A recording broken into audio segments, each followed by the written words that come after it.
Maayos na raw ang lagay ng kaliwang mata ni pambansang kamao Manny Pacquiao matapos itong bahagyang ma-injure sa gitna ng sparring. Mula sa General Santos City, may ulat on the spot si Mav Gonzalez. Mav!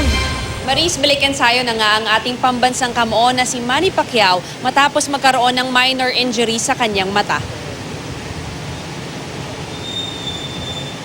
Nag-training na ulit si pambansang kamao Manny Pacquiao matapos ma-injure ang kanyang mata noong Martes.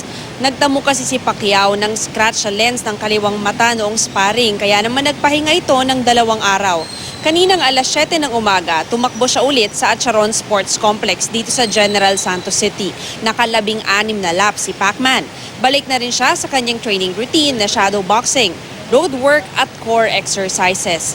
Nakasama rin niya sa training ngayong umaga ang kanyang sparring partner na si Manny Maduma. Pagkatapos ng training, nakipag-picture taking si Manny sa mga fans na nanood sa sports complex. Ayon kay Pacquiao, maayos na raw ang lagay ng mata niya at namumulan na lang ito ng kaunti. Narito ang pahayag ng kanyang assistant coach na si Buboy Fernandez. Ni-review namin yung video sa sparring. Parang may siyempre hindi na maiwasan to, tatamaan ka. Tapos na parang na-eritata sa pagpunas namin ng tuwalya.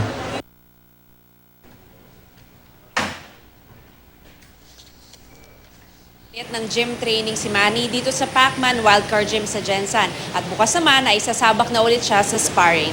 Maris? Maraming salamat, Mav Gonzalez.